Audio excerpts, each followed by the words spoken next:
যদি উনি ভোট করতে পারে তাহলে আমিও ভোট করতে পারবো। আমি পারবো না। আমার বিধি যদি ভোট কেন্দ্রে যায় তাহলে কেউ যেন আলিপুর যেতে পারবে না, ভোট হবে না। 7 নং দরবেশপুর 9 নং ওয়ার্ড আলিপুর গ্রাম হতে আমি বিএনপির মনোনীত তৃণমূল পর্যায়ে সাধারণ সম্পাদক পদপ্রার্থী হয়েছি। বিগত কয়েকবার আমাদেরকে নির্বাচনের জন্য প্রস্তুতি করা হয়েছে। 22 তারিখে একবার, আবার শুক্রবারে আবার আরেকবার। আমাদের কাছে 11 তারিখ আমরা ব্লাড পেপারটা আবার নমিনেশন পেপার সর্বকিছু ইনশাল্লাহ একত্র করছি এবং প্রচারণা করছি। মহিলাদের হাতে হাতে আমরা কার্ড পৌঁছা দিয়েছি, দাওয়াত কার্ড পৌঁছা দিয়েছি। এখন কিছু অসাধু লোক আমাকে বলতেছে ষড়যন্ত্র করে আমার বাড়িতে আনোয়ার খান সাহেব সহকারে অনেক লোকজন যায় আমার বাড়িতে হামলা চালাই, আমাকে ঘুম থেকে উঠে আনি আমার ছবি উঠাইছে। ওই ছবিগুলা কিছু অসাধু লোক আমারও ভাইরাল করে দিয়ে দিছে। আমার গলার মধ্যে আনোয়ার খানে ফুলের মালা দিছে আন বলি তারা এই অসাধু লোকজন তারা এগুলা প্রচার করছে। এখন আমি বলতে চাচ্ছি এটা হলো 2018 সালে, কিন্তু আমি বিএনপির মনোনীত একজন সদস্য 2008 সালে হয়েছি, এটা ডকুমেন্ট আমার কাছে আছে। এখন আমি 2008 সাল থেকে অনেক আগ থেকে 92 থেকে আমি বিএনপি করি। আমি বিএনপির সাথে সম্পৃক্ত এবং দলীয় আমাদের ওই চেয়ারম্যান সাহেব ছিল বাহার ভাই, আমি ওনার ভোটও করছি।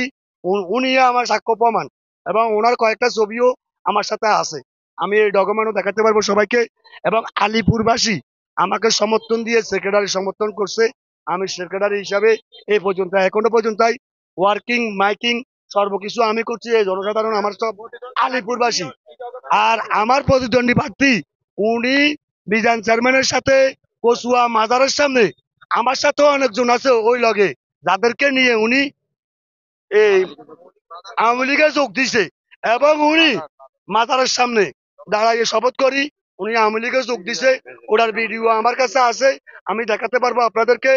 এবং মিজান চেয়ারম্যান ভাই সহকারে অনেক লোকজন ওখানে ছিল, বকুলহারি এবং দেওয়ান বাচ্চু ভাই এবং ছাত্রলীগের মুন্না এরা সহকারে ওরা শপথ করছে ওখানে। এই এই হলো আমার কথা। ওই যে আওয়ামী লীগে যোগ দিছে এবং আওয়ামী লীগের আমলে এই খুরশেদ প্রত্যেকটা ব্যক্তিটাই 2600 টাকা করে একটা মিটারের জন্য নিছে, কিন্তু মিটার বাণিজ্য করছে উনি আলিপুরে থাকি। পল্লী বিদ্যুতের মিটার উনি শেখ হাসিনা আমলে উনি পল্লী বিদ্যুতের কিভাবে উনি পল্লী বিদ্যুতের ব্যবসা বাণিজ্য করছে এবং উনি অনেকের সাথে ওনার ছবি আছে। এটাই আমার আকুল আবেদন।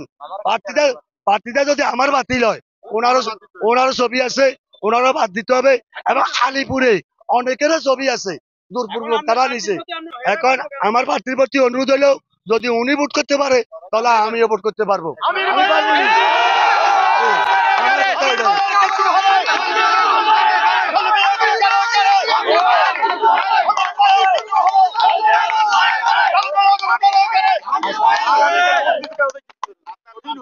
আর আমার অনুরোধ হলো যদি কালকে যদি সবার ভোট হয় তাহলে আমারও ভোট হবে। আর যদি কারো যদি ভোট আমার বিধি যদি ভোট কেন্দ্রে যায় তাহলে কেউ যেন আলিপুর যেতে পারবে না, ভোট হবে না।